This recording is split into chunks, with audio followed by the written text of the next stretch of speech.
दोपहर 12 बजे चुनाव आयोग की प्रेस कॉन्फ्रेंस होगी और आगामी चुनावों की तारीखों की घोषणा होगी। दोपहर 12 बजे चुनाव आयोग की प्रेस कॉन्फ्रेंस के बाद राजस्थान सहित 5 राज्यों की चुनाव तारीखों का ऐलान होने जा रहा है। इस वक्त की बड़ी खबर बता रहे हैं आपको।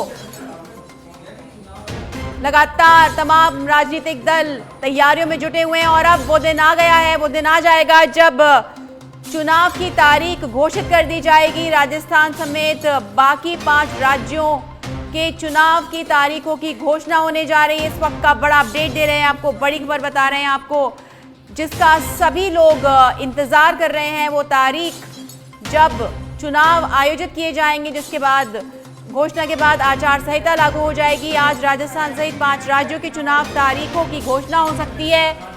आज 12 बजे चुनाव आयोग की प्रेस कॉन्फ्रेंस होगी, जिसके बाद राजस्थान समेत 5 राज्यों के चुनाव की तारीखों की घोषणा हो जाएगी। आपको बता दें, इस बार 5 राज्यों में चुनाव होने जा रहे हैं और इस पर अधिक जानकारी देने के लिए दिल्ली से हमारे bureau chief Rajiv Tiwari phone line पर जुड़ चुके हैं हमारे साथ में।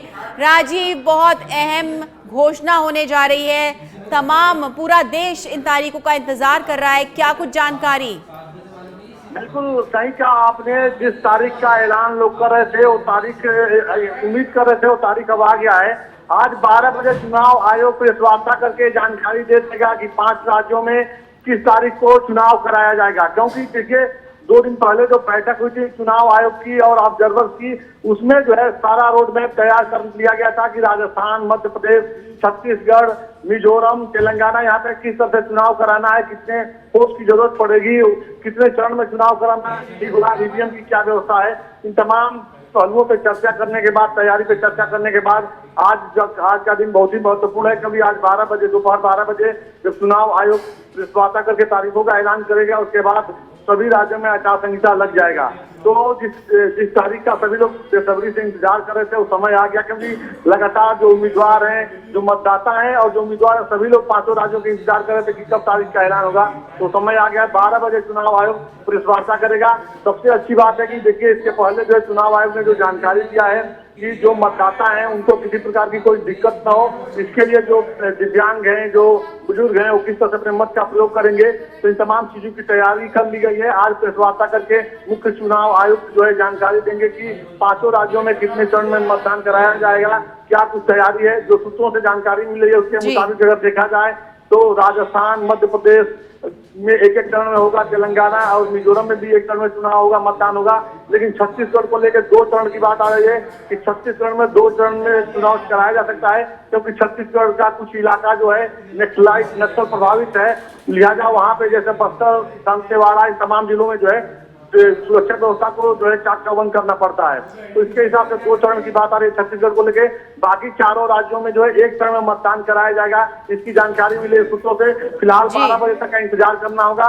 12 बजे चुनाव आयोग के प्रेस वार्ता में मुख्य चुनाव आयुक्त क्या कुछ करते हैं देखना होगा। जी बिल्कुल। राजस्थान की अगर हम बात करें तो अंतिम चरण में यहाँ मतदान होने जा रहा है, लेकिन चुनाव की जो आचार संहिता है आज से लागू हो जाएगी।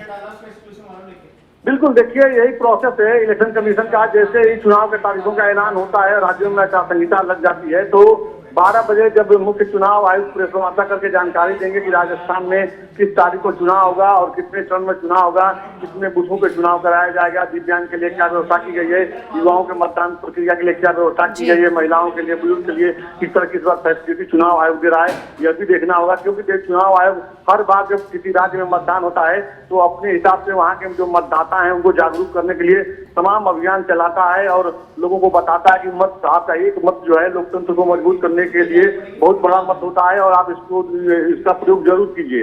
तो तमाम अवेयरनेस के कार्यक्रम भी चलाए जाते हैं। फिलहाल जो बुजुर्ग होते हैं, दिव्यांग होते हैं, उनके लिए क्या कुछ व्यवस्था करता है, महिलाओं के लिए क्या कुछ व्यवस्था करता है चुनाव आयोग मत के प्रयोग करने को लेकर, ताकि उनको किसी प्रकार की कोई दिक्कत ना हो, यह देखना महत्वपूर्ण होगा। जी तो ये जो चुनावी तारीख है राजीव, अगर हम कहें तो ये परीक्षा की घड़ी ना सिर्फ उन राजनीतिक दलों के लिए होती है बल्कि चुनाव आयोग के लिए भी होती है कि पूरी पारदर्शिता के साथ में आचार संहिता का भी जो पूरी मॉनिटरिंग है वो देखी जाए कि उल्लंघन ना हो किसी भी प्रकार से और हर क्षेत्र में, हर राज्य में चुनाव शांतिपूर्ण हो सके। बिल्कुल, देखिए निष्पक्ष चुनाव कराना चुनाव आयोग की बड़ी जिम्मेदारी होती है। यही वजह है कि देखिए कई चरण में जो है टीम को जो है जिस राज्य में चुनाव होता है उस राज्य में जो है चुनाव आयोग भेजता है, चाहे वो मध्य प्रदेश की बात कीजिए, छत्तीसगढ़, राजस्थान की बात कीजिए। आपने देखा राजस्थान में कई चरण में जो है वहाँ की टीम दौरा की और लगातार एक एक चीज को ऑब्जर्व करने के बाद जो रिपोर्ट तैयार किया गया कि यहाँ पे कितने बूथ पे मतदान कराना ठीक होगा, कितने मतदाता है उनके हिसाब से कितनी सुरक्षा व्यवस्था को तैनात करनी पड़ेगी। तो तमाम चीजों को देखने के बाद चुनाव आयोग की तैयारी पूरी जब हो जाती है तो कदम उठाता है।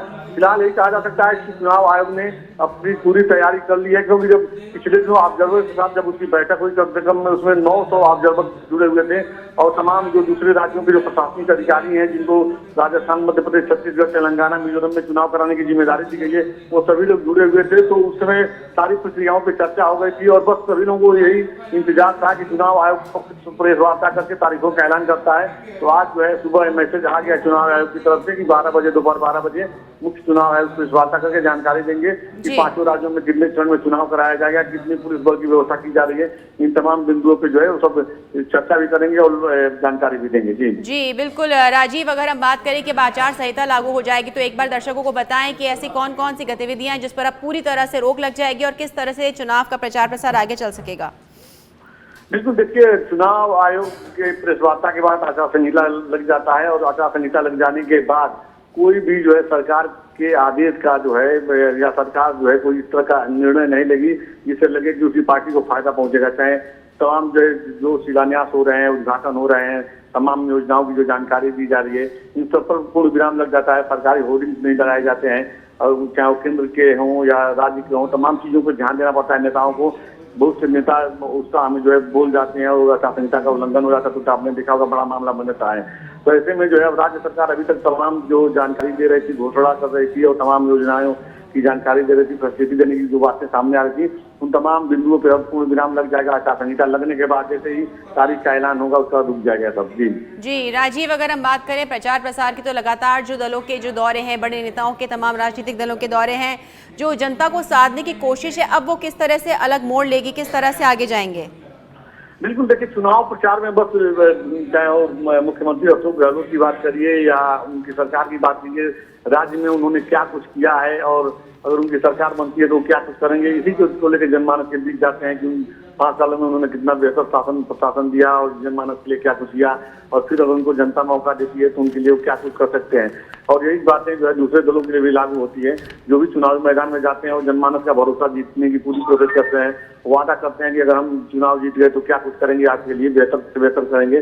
तो जनता जिस दल पे, जिस नेता पे भरोसा करती है उसको अपना मत दे करके अपना प्रतिनिधि चुनती है और उनके लिए वो बेहतर काम करने की कोशिश करते हैं, प्रक्रिया होती है। तो ये माना जाए कि मुख्यमंत्री अशोक गहलोत ने अभी तक जो काम किया है तो जो काम किया है उसी को लेकर जनमानस के बीच जाएंगे। हालांकि लगातार अभी भी जो उनके नेता जा रहे हैं उन्होंने बता रहे हैं कि मुख्यमंत्री अशोक गहलोत ने क्या कुछ किया और यही स्थिति बीजेपी की भी है। बीजेपी भी केंद्र सरकार की जो योजनाएं हैं, प्रधानमंत्री के 9 साल के कार्यकाल के जो डेवलपमेंट है, उन तमाम बिंदुओं की मुद्दों की और योजनाओं की चर्चा कर रही है बीजेपी के जो नेता हैं।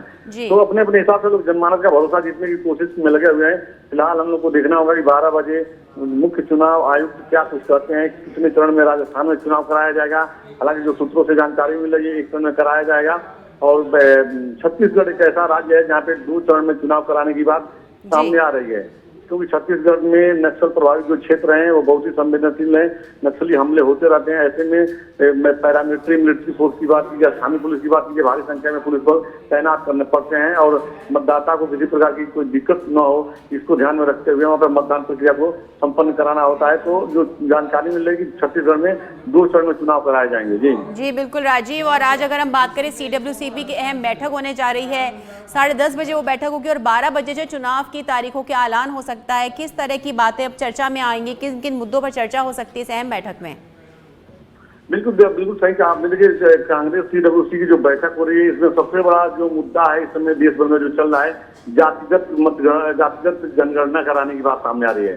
तो CWC की बैठक में जो जानकारी मिल रही है कि जातिगत जनगणना कराने का जो मामला है उसको विपक्ष एक बड़ा मुद्दा बनाने की तैयारी में है।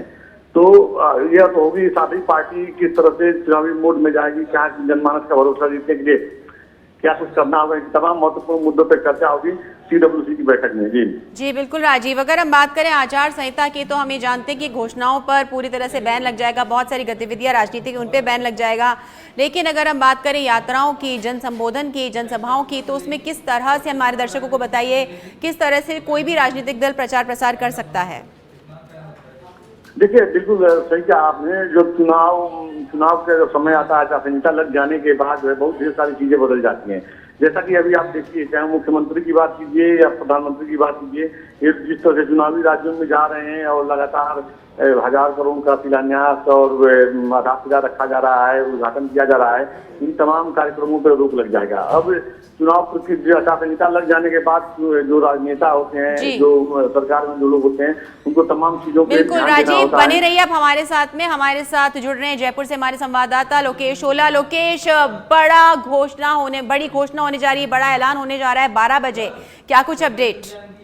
बिल्कुल 12 बजे, दोपहर 12 बजे आज से राजस्थान सहित जो 5 राज्यों में चुनाव हो रहे हैं, विधानसभा चुनाव, उनकी आचार संहिता लागू हो जाएगी और उसके बाद कोटे खंडित लागू होने के बाद सारी कमान विभाग के जिम्मे आएगी और निर्वाचन विभाग जो अब तक की चुनावों को लेकर जो तैयारियां पूरी कर चुका है और अब उन्हीं तैयारियों को अब अंजाम देने का काम समय आ चुका है। तो आज से निर्वाचन विभाग 72 घंटे के अंदर पूरी जो आचार संहिता को लागू करवाने का जो पूरी प्रक्रिया है उसमें जुटेगा। दरअसल पहले 24 घंटे सरकारी विभागों के अंदर आचार संहिता के जो नियम है और साथ साथ जो अपने अंडर भी जहाँ लेने चाहिए उन सबको लागू करने का काम करेगा। उसके बाद अगले 48 घंटे के अंदर सार्वजनिक स्थान और जो पब्लिक प्लेस और जो निजी स्थान है वहां पर जो चुनाव सामग्री जिस तरह से बैनर पोस्टर लगे हुए हैं उन्हें हटाने का काम, साथ ही सरकारी विभागों और जो राजनीतिक पार्टियों, साथ साथ जो सरकार के मंत्री हो, विधायक हो या फिर अन्य जो सरकार के अंदर काम करने वाले एजेंसियों, उनके जनप्रतिनिधियों, उनसे सरकारी वाहनों का उपयोग करने सहित अन्य जो कार्य हैं उनको लेकर रोक लगाई जाएगी। इसके बाद 72 घंटे के अंदर पूरी आचार संहिता का जो पालन होना चाहिए था वो पूरा लागू करने का काम है वो किया जाएगा। तो इस तरह से आज 12 बजे भारत निर्वाचन आयोग की ओर से प्रेस कॉन्फ्रेंस करने के बाद अनाउंस किया जाएगा जो 5 राज्यों के अंदर चुनाव हो रहे हैं उनकी तारीखों का ऐलान किया जाएगा। और जो राजनीतिक पार्टियां हैं, चाहे राजस्थान के अंदर बात करें कांग्रेस या फिर भाजपा, तो उनको भी इंतजार इसी का था और अब वो इंतजार की जो घड़ी थी आज समाप्त होने जा रही है। लेकिन जो तैयारियां जो चाहे कांग्रेस पार्टी की या फिर भाजपा की हो या फिर अन्य तीसरे मोर्चे की हो, वो अब उसी तरह से रणनीति बना रहे हैं जिस तरह से चुनाव को लेकर तारीखों का ऐलान होने के बाद की आचार संहिता के अंदर किस तरह की पालना होगी। लेकिन एक और बड़ी बात यहाँ आई है कि जिस आचार संहिता के पहले कांग्रेस या फिर भाजपा जो टिकट वितरण करने का जो ऐलान था वो अभी तक नहीं हो पाया, यानी कि आचार संहिता के बाद ही प्रमुखता से पहले ही। जी लोकेश, राजस्थान की अगर बात करें तो राजस्थान में एक ही चरण में चुनाव होने की जो बात है वो सामने आ रही है सूत्रों के हवाले से, क्या कुछ जानकारी? बिल्कुल, जो चुनाव की जो प्रक्रिया है जो एक ही चरण में संपन्न करवाने की बात है, लेकिन फिलहाल देखना ये होगा कि जो कर्मचारी है साथ साथ या फिर निर्वाचन आयोग की जिस तरह की तमाम व्यवस्थाएं हैं उनको देखते हुए ही भारत निर्वाचन आयोग चुनाव की तारीखों का ऐलान करेगा। हालांकि निर्वाचन विभाग का कहना है कि हम पूरी तरह से तैयार हैं एक ही चरण के अंदर चुनाव करवाने की, लेकिन समय और तिथि का तय करना भारत निर्वाचन आयोग के हाथ में है और उसी तैयारियों को देखकर ही पहले से ही सभी तमाम जिला निर्वाचन अधिकारियों, इसके अलावा पुलिस अधीक्षकों और अन्य जो एजेंसियों से निर्वाचन आयोग, भारत निर्वाचन आयोग और राजस्थान निर्वाचन विभाग दोनों ने लगातार बैठ के किए, मॉनिटरिंग की और हर एक व्यवस्था सुनिश्चित की जा सकती है कि किसी तरह की चूक नहीं हो। हालांकि भारत निर्वाचन आयोग के दौरे के दौरान भी सारी चीजें उसी तरह से बताई गई थी, जो तमाम जिला निर्वाचन अधिकारियों के बैठकें हुई थी, अन्य राज्य एजेंसियों के साथ बैठक हुई थी, पॉलिटिकल पार्टियों के साथ बैठक हुई थी और उनमें सभी तमाम दिशा निर्देश दिए गए थे किस तरह से आचार संहिता को लागू करवाया जाए। तो इस तरह से पूरी तैयारियां निर्वाचन विभाग की है और अब उन तैयारियों को अमली जमाव फैलाने का जो समय है वो आ चुका है और आज 12 बजे जो आचार संहिता लागू होने के बाद जो सरकारी जो कार्यक्रम होने चाहिए थे, जो मंत्री विधायकों के या फिर अन्य जनप्रतिनिधि जो सरकारी कार्यक्रम होते हैं वो स्थगित होंगे। इसके अलावा बात करें तो अब जो घोषणाएं नई घोषणा होनी चाहिए थी वो नहीं होगी। आधार शिलान्यास या लोकार्पण के जो कार्यक्रम होने चाहिए थे वो नहीं होंगे। और जो